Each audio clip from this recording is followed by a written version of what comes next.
Peace. This is a meat and potato sorcery production starring myself, the Water Alchemist, and today's topic is Neo-Satanic Panic. Ever since the annals of time, when you had overzealous Muslims or Christians, you've had this opposition to Lucifer, or what they perceive to be Lucifer, Satan, or Shaitan, or Iblis.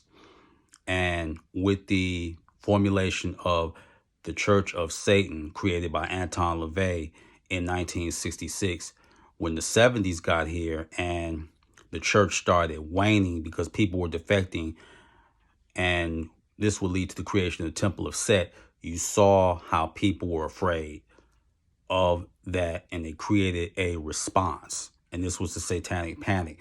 So every time something had happened, it was blamed on Lucifer, it was blamed on Satan, where no one assumed it was just demented individuals. You've seen in the case with the Son of Sam, you saw it with Richard Ramirez, the so-called Night Stalker. All of them blamed their failings or what they were doing on Satan or Lucifer. This is no different, especially now that the Super Bowl is coming up. Every time there's a Super Bowl, it's always about a satanic ritual. Whether it's been Madonna, whether it's been Katy Perry, last year was Lady Gaga, and it was even Beyonce, although that her backup dancers had a affiliation and were supposed to be pushing communism. I don't know either, so I can't figure that one out. But this one is going towards Wendy Rogers. For those that don't know, Wendy Rogers is part of the Arizona Senate, who is dreading the appearance of Kendrick Lamar, Eminem, Dr. Dre, Snoop, and Mary J. Blige this coming weekend, because she said, and I'm paraphrasing, that this is satanic, and what they're doing is they're delivering evil satanic messages to children. And she juxtaposed that with what happened in Astroworld with Travis Scott. I've already spoken on Travis Scott. Let me say this. Everything cannot be blamed on Satan or Lucifer. And I've said this before, and I just want to reiterate it.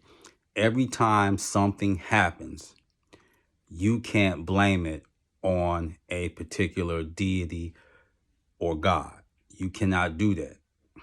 And whatever's happening, what they're trying to do is set everything up for it's either Christianity or humanism or ecumenism or nothing at all. Doesn't work like that. We're not going to have a new Salem witch trials. That's not happening. That's why I said this is the time of revolution. It's going to have to be grassroots as well as a cult. So you no longer have the luxury of just sitting on the fence and think this doesn't affect you, because it does. And they want to silence dissidents, voices, anything that is in lockstep and in concert with what they believe. They will snuff that out, and they will keep you distracted. So the whole thing is, this has always been going on, always. And as far as back to Wendy Rogers, she gave this interview in the Daily Beast. You can look that up. And this was less than 24 hours ago. So you can look that up. Wendy Rogers, who is, for lack of a better word, the car is driving, but no one's behind the wheel. This woman is insane. And I don't usually say that, but she's insane. So you have to look at it from the occult view. Remove the crust from your third eyelid. And this isn't to scare you. This is really to say that they've always picked a paradigm to come after occultists. This is not any different. They're going to try and come after occultists with everything that they have. They're going to try and do that.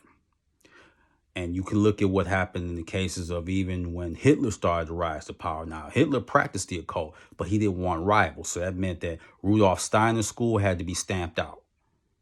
So we've always seen that. We've seen occultists fight other occultists. And I want to say this, that the more that you rise as a sorcerer or as a witch, you are going to have to take extra precautions, because there are people that are not only watching you from the third dimension, but there are also people that are watching you in other dimensions. And either they're trying to figure you out or they feel threatened by you. So this was even the case with some of the watchers. And this is spoken of in the book of Enoch, where some of the watchers were worried about the children that they created, because would these children usurp them? If you remember the Saturnian myth about Kronos didn't want any heirs, so he devoured all his children until he was tricked, and then Zeus came to the forefront, and Zeus usurped him. So in the time of Satanic Panic, you're going to have to deal with clowns, idiots, morons, racists, misogynists, etc., who are against you. So it happens every decade to every 2 decades, where religious pundits are coming after everybody. And they always are going to go, this is the routes that they go. They're either going to go towards Masons, and all Masons are evil, which is not true, or they're going to try and pick and choose from the Satanic Bible by Anton LaVey, which really a lot of stuff that he took was from Ayn Rand, Atlas Shrugged to be exact. So the Satanic Panic or Neo-Satanic Panic is coming back, and we have to be vigilant in combating this. So with that, that is your meat and potato sorcery for the day. I am the Water Alchemist. Be water, my friends. Peace.